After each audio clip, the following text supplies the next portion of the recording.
Die Geldmeisterin. Der Finanzpodcast mit Julia Kistner. Nachdem sich bei einer Null- bis Negativverzinsung solide Staatsanleihen nicht mehr dafür eignen, Risiko raus und Stabilität rein in sein Portfolio zu bringen, braucht es Alternativen zum zinslosen Risiko durch Anleihen.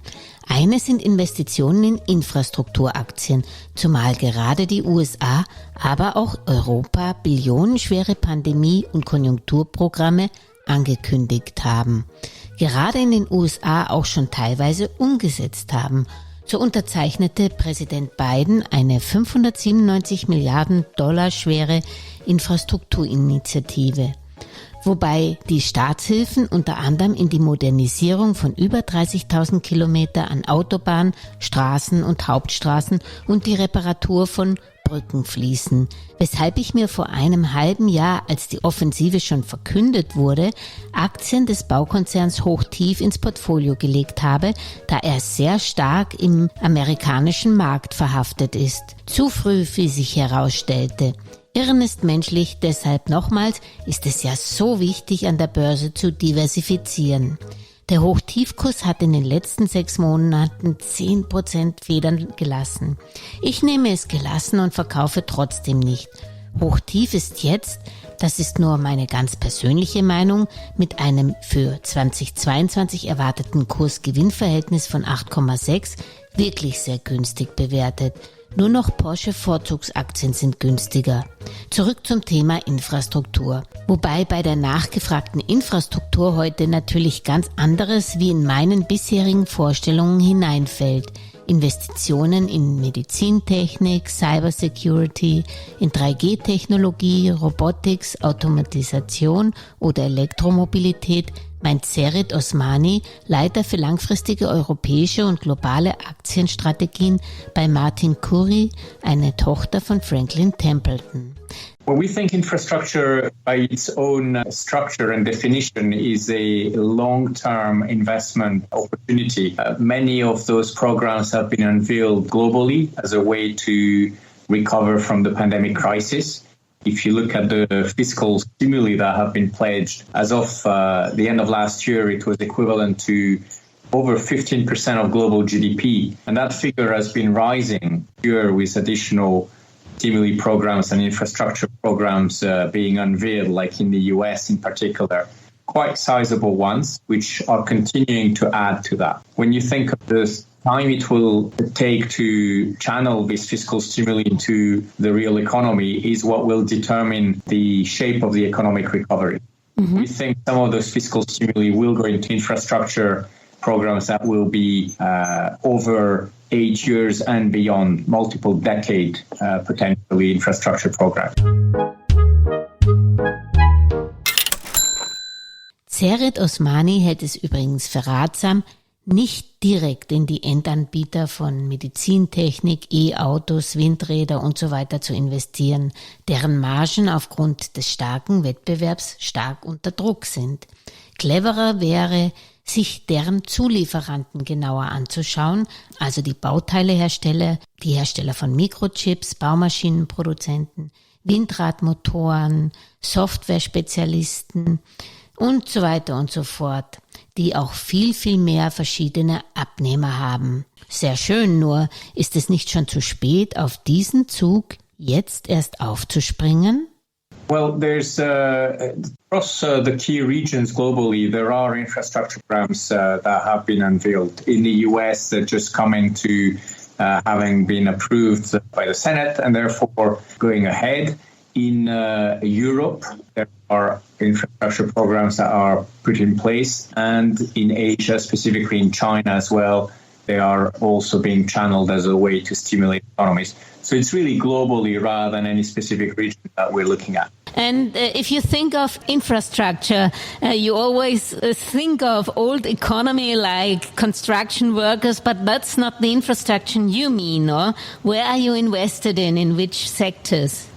Yeah, you're right. The way to think about infrastructure is a broader definition, and we're going to talk about a few aspects here. The first one is renewable energy, which governments are favoring as a way to decarbonize economies. And that's happening across the world, including China.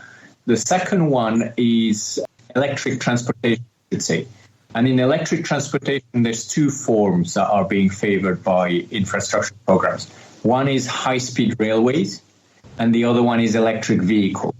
And the electric vehicles you saw from the Biden infrastructure program, that's an important part of focus for the US. And that, again, is a form of green infrastructure. The third one is 5G telephony. This is something that was always going to be part of the upgrade of the telecoms infrastructure, but there is a bit of speed up in that upgrade as a way to increase productivity in economies throughout the globe. The fourth one is healthcare infrastructure. And it's important to highlight that as we come out of this pandemic crisis, it's going to be likely for some of the fiscal stimuli to be channeled in upgrading healthcare infrastructure throughout the world, both in order to make the healthcare ready, pandemic ready again, but therefore that will be physical upgrade infrastructure, but also increase digitalization of the healthcare system to improve productivity. So those are the more traditional four areas of infrastructure spending. But you could also then stretch that definition of infrastructure to cloud computing. During the pandemic crisis, more companies have migrated their operations and their activities online. As part of that has increased the cloud computing, which is a digital infrastructure in itself. And then you could even stretch into robotics and automation. And we will come back to that later on. But what we think with robotics and automation is this was a structural trend that was already in place that we believe has been accelerated since the pandemics and post-pandemic. Reason being, companies have realized that they need to make their production lines more resilient and their supply chains more robust in order to tackle some of these disruptions that the pandemic crisis has brought. And part of making those production lines more resilient and those supply chains more robust is about increasing investment in robotics and automation. That's interesting. So robotics, we have also the fantasy of deglobalization, that everybody has to get back his production and therefore he has to reduce the cost of labor. The reality is that some corporates will indeed be looking at that as a way to minimize the impact on their margin. And indeed, if there is a trend towards nearshoring or onshoring, bringing some of the production bases back closer to home countries, then there will be potentially also an acceleration in robotic and automation for the reasons you specified, Julia. Wir halten fest, Infrastrukturinvestitionen muss man langfristig sehen. Es dauert mindestens 8 Jahre, bis Infrastrukturgelder voll abgefragt und auch in Bauprojekte umgesetzt werden. Und die Aufträge sind dann noch Arbeit für Dekaden. Es ist also nie zu spät für Infrastrukturinvestments. Fragt sich, welche Regionen und auch Sektoren da besonders interessant sind. Yeah, it's a good question. So clearly valuations for us as investors are an important focus that dictate how much we want to be exposed to one area or the other. Growth potential in all of those areas is another important aspect, and I'm going to come onto that later on. And then, of course, the returns potential as well that you generate from some of those infrastructure projects. What we find when we look at some of the pockets, take electric vehicle as one specific, we forecast 40% annualized increase per annum, so annualized 2030 in electric vehicles, which is a pretty attractive growth opportunity for investors. And if you think about it, Julia, not often in the history of investing are we faced with an opportunity to harness an opportunity like this one, which is really tackling an existing established market that has taken over 100 years to establish itself, that has suddenly, and I say suddenly, but it's been gradual, but has been mandated by regulators to shift from combustion to electric. At the same time as desires and consumption demand has shifted. So as a result, we're not talking about a new market that needs to establish itself, that needs to prove itself. This is an established market that has been asked to shift to a different type of technology. But so with new players. Yeah, so that very strong growth is likely to come through. So that's one area that we think is very attractive. The other one, if you look at healthcare infrastructure and you couple that with demographic changes related to aging population and therefore increased level of diseases, 21st century diseases as we call them, are cancer-related diabetes and obesity, there is a big demand for infrastructure over multiple decades, sadly. And so that creates some very strong drivers. If you then look into cloud computing, growth potential there remains very strong, obvious reasons that we mentioned. And robotics and automation, you still have many production lines that can benefit further from increased automation, increased usage of robotics. If we take the example of cobots, collaborative robots, we're looking at a potential growth of 30 to 40% in that sense, robotics. So there's a lot of very strong growth potential. So really, almost to summarize the answer to your question, Julia, there are so many strong opportunities within infrastructure along the lines that we mentioned that it's very difficult to choose which one is more attractive than the other growth in terms of growth potential. Infrastructure shares, are they very volatile, or does this also depend on the sector, or is it stability that you bring into a portfolio with infrastructure companies? Rather than the stability, it's more about the opportunity to harness these attractive growth profiles with companies that generate strong returns. And that's we tend to be more selective within the infrastructure ecosystem. We're looking for companies that are able to benefit from the growth profiles we're talking to you about, but that are able to generate high returns and are able to protect those returns from competitive pressures. So, Julia, if we take the example of electric vehicles, for us, the way to harness that opportunity of 40% annualized growth to 2030 is not by looking at the car at the forefront of the value chain, there where the consumer is. There is a lot of competition at that end. Consumers have a lot of choice of cars, and that competition is effectively leading to lower returns potential. Wir halten fest, rund um den Globus wird die nächsten Jahre viel in die zum Teil veralterte Infrastruktur gesteckt. Und man darf darunter auch nicht nur die Bauwirtschaft verstehen. Viele öffentliche Gelder werden künftig erstens in den Sektor erneuerbare Energie fließen, Stichwort Dekarbonisierung. Zur CO2-Reduktion sollte auch zweitens die Förderung elektrischer Mobilität beitragen. Darunter fallen auch nicht nur E-Autos, sondern auch Hochgeschwindigkeitszüge. Drittens geht es auch um Investitionen in 3G-Technik und die Telekommunikation zur Produktivitätssteigerung und viertens um die Medizintechnik, die gesamte Infrastruktur im Gesundheitssektor und deren Digitalisierung. Im weiteren Sinne zählt Zehrid Osmani zur Infrastruktur noch Cloud Computing dazu, da Unternehmen und Regierungen ihre Aktivitäten verstärkt online verlagern. Daher auch ein verstärkter Fokus auf Cybersicherheit. Auch wird man verstärkt in Robotics und Automatisation investieren, um die Lieferkette stabiler machen zu können und auch zu verkürzen und um im eigenen Land wieder mehr Arbeitsplätze schaffen zu können.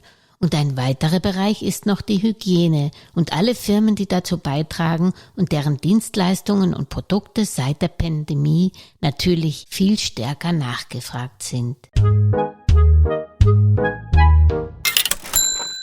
Zehrid Osmani rechnet sich also viel Wachstumspotenzial bei der E-Mobilität mit einem jährlichen Wachstum von 40% aus. Dieser Megatrend hat den Vorteil, dass er auch auf eine viele Jahrzehnte alte Industrie fußt, die nicht erst erfunden werden muss, sondern nur durch Regulatorium vom Verbrennungsmotor in den alternativen Antrieb gepusht wird. Ein starker Treiber sei auch die alternde Bevölkerung natürlich und deren Bedürfnisse, speziell medizinische Infrastruktur in den Bereichen Diabetes, Demenz und Krebs. Weiter setzt er verstärkt auf Cloud Computing, Robotics und Automatisation, also einmal alles. Allerdings tummeln sich in den Bereichen schon sehr, sehr viele Unternehmen. Die Margen sind teilweise schon ganz schön unter Druck. Aber auch da hat Zehrid einen spannenden Investmentansatz. Further up the value chain, we find companies that are necessary, that produce goods or services that are necessary to the production of cars, that are actually operating in niche areas, which therefore gives them higher pricing power, have higher returns profile, and that sell their services or their products to all car manufacturers, which means for us as investors, we don't have to make a view on which car manufacturer is going to sell more cars than another, going to grab more market share. We can really harness the overall market growth potential by being in companies that sell to all the car manufacturers. And we're talking here electronics companies, semiconductors, microchips that are needed for the well-functioning of cars and that are an increasingly bigger component. If you look at the aggregate car market, car makers globally, they generate a return on invested capital of 6%. If you look at companies that operate in the electronics part of the component into a car, they generate returns in the 15 to 25%. And some companies even higher than that. So that's where we think there are more attractive opportunities. In terms of risk, is there also the risk smaller than in the old economy because you have more different buyers of your components? Or? Yeah, you're absolutely right. These are areas of the value chain that are more consolidated, with their rational behaviors, less competitive pressures. And therefore, that all contributes to stronger pricing power. So de facto for us as investors, it means there's less risk. Was lernen wir daraus? Ich schaue mich bei den Komponentenproduzenten um, nicht bei den Anbietern der Endprodukte von E-Autos, Diagnosegeräte, Windräder und so fort, sondern bei den Komponentenhersteller, also den Zulieferer für diese Anbieter. Sie arbeiten noch mit größeren Margen, sie haben verschiedene Abnehmer, das Risiko ist geringer. So, und jetzt wird's wirklich spannend. Where do I find these equities? Well, there are companies in the semiconductors ecosystem. There's companies like ASML, for example. That's a kind of company that we like and that we think long-term has got very strong growth and returns potential. You have some of the leaders globally in the car are in Germany.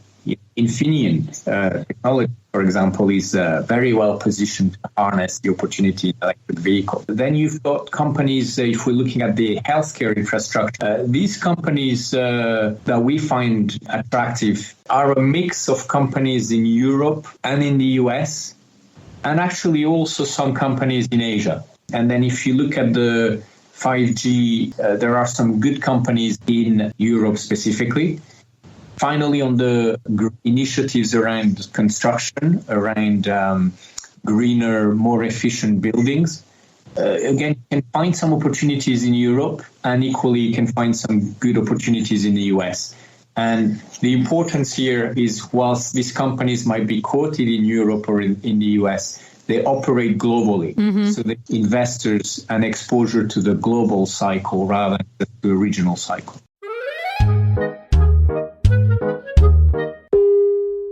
Die genannten Favoriten von Zehrid findet ihr übrigens auch in den Shownotes dieser Folge. Darunter ist die niederländische ASML Holding N.V., der weltweit größte Anbieter von Lithographiesystemen für die Halbleiterindustrie.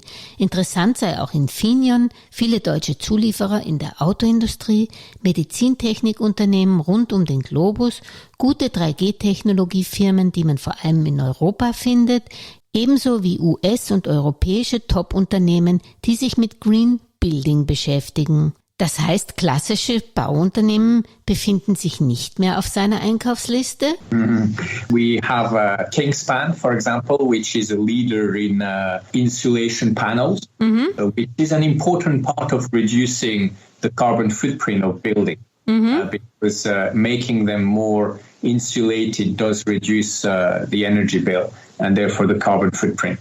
So that's one company that's directly related to construction. We have a exposure to companies that are selling into the construction market, that are selling software. So companies like Nemetschek or Autodesk, the US equivalent. And these are companies that are well positioned to capture the construction potential. And then we've got industrial equipment that is needed to progress construction projects. So companies like Atlas Copco, which is a leader in compressor technology, is a company that is well positioned to capture that physical infrastructure. What's exciting about Atlas Copco is it's also a leader in vacuum technology, which is used in the semiconductor industry. Okay. Because semiconductor production lines have to happen in chambers that are free of any dust. And therefore, the vacuum technology that Atlas Copco provides is used in those companies. But you didn't mention right now clean energy. What about that? Yeah, clean energy is an important component of the infrastructure program. And we think here investors have to be careful because there are pockets of that ecosystem that are very competitive. Okay.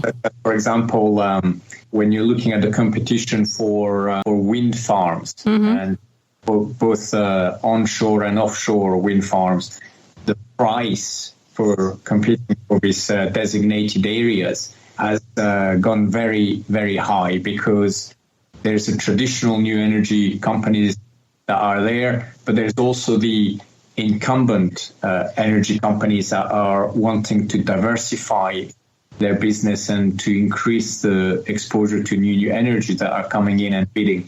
And so there's an element of risk of irrational bids that can lead to deteriorating returns. What we prefer is to be with companies that, again, facilitate the wind farms. So companies in the construction space, industrial equipment companies that you need to put in place these wind farms, or electronic components that go into wind farms, and we've talked about some of them, or indeed some of the software companies that are needed for industrial designs and for simulation of some of those wind farms to make sure that they are properly designed and properly resistant to various kind of extreme weathers. And these are companies like Dassault Systems or Ansys in the US that give you some indirect exposure to the green energy. So I think I got it right now. You invest in components because there the competition is not that high. And also you have to take your time for infrastructure. It's a buy and hold or a long-term strategy to invest. Absolutely right. And so really to summarize our approach, we look at an ecosystem, an attractive opportunity, and try and find the most attractive way to be exposed to that opportunity with lower competition risk, lower disruption risk, and therefore stronger pricing power and higher return potential. And that's why we typically find that being in enablers of these infrastructure and components of this infrastructure is a better area to be. Very interesting, very nice, and very new for me. Thank you very much, and thank you for your time, and good luck with your investments. Thank Bye, you, Julia. Zehrid. Thank you for giving us this opportunity to talk to you. Thank you. Thank you. Have a good day. Also auch in der Baubranche setzt er mit dem US-Amerikaner Autodesk und dem Münchner Nemetschek auf Software-Spezialisten für Architekten und die Baubranche insgesamt, auf Anbieter weiter vorne in der Wertschöpfungskette. Dann setzt er noch auf Baumaschinenhersteller wie den schwedischen Atlas Copco, der mir zugegebenerweise auch sehr gut gefällt, zumal Druckluft überall gebraucht wird, zum Aufpumpen der Kutschenräder, Entstauben des Pferdestalls, des Pferdeanhängers, späßlich gemacht. Ich meine natürlich etwa die Schraubenkompressoren von Atlas Copco für die Schutzmaskenherstellung, Atlas Copco Kompressoren für die Staubfreiheit bei der Halbleiterproduktion, Drucklufttrockner, Druckluftfilter, Kompressoren als mobile Energiespender und so weiter und so fort. Und natürlich kennt man Atlas Copco auch weiterhin auf dem Bau als klassischen Presslufthammer. Im Bereich der sauberen Energie, Windräder, sei der Wettbewerb einfach zu hoch. Hier nennt er vor allen Dingen Vorleistungen wie Industrial Design, die die Effizienz der Windräder steigern, wie der US-Hersteller von Simulationssoftware Ansys. Was mich diese Woche neben Infrastruktur noch viel beschäftigt hat? Der Börsenknaller für mich der Woche ist die Neuzusammensetzung des DAX. Ob das dem MDAX gut tut, dass seine 10 Schwergewichte, vor allem Airbus, in den DAX abwandern? Ich weiß es nicht. S-DAX, MDAX, DAX, hin oder her, auf die Mitglieder der Indizes kommt es letztlich an. Und wer einmal alles möchte, kann ja auch noch mit einem ETF in den MSCI Germany investieren. Der Index bildet mit 62 Aktien aus allen DAX-Segmenten 85% des deutschen Aktienuniversums ab und bietet damit eine deutlich größere Streuung als der DAX. Über aktuelle Börsenaufreger und Ereignisse berichtet Werktag für Werktag übrigens die kleine Podcast-Schwester der Geldmeisterin, die Börsenminute. Überall, wo es Podcasts gibt, auf YouTube, Facebook, LinkedIn, Xing und auch auf www.geldmeisterin.com. Eine erfolgreiche Anlagewoche wünscht euch die Geldmeisterin und Julia Kistner. Und am Schluss noch der Disclaimer. An dieser Stelle wie immer der wichtige Hinweis, dass die Inhalte dieses Podcasts, der Videos und der Webseite geldmeisterin.com ausschließlich der allgemeinen Information dienen und die ganz persönliche Meinung der Geldmeisterin und von Julia sind. Es handelt sich keinesfalls um Investmentempfehlungen, Rechts- oder Anlageberatungen. Das Gesagte, Geschriebene und Dargestellte kann und soll auch nicht das persönliche Gespräch mit deiner Finanzberaterin ersetzen. Auch sind weder die Geldmeisterin noch Julia Kistner informiert darüber, wie es mit deiner Vermögenssituation ausschaut, deinen Bedürfnissen, familiären Umständen, deinem Finanzwissen, die Risikoneigung oder deinen Anlagehorizont. Anlegen erfolgt daher auf eigene Gefahr. Die Geldmeisterin und Julia Kistner haften nicht für Anlageentscheidungen, die aufgrund ihrer Medienbeiträge getroffen werden. Kurzum, für die Geldmeisterin und Julia Kistner war es immer ein Vergnügen, dich bei deinem Vermögensaufbau zu inspirieren. Auf deinen eigenen, persönlich richtigen Geldesel musst du schon selbst setzen. Viel Erfolg!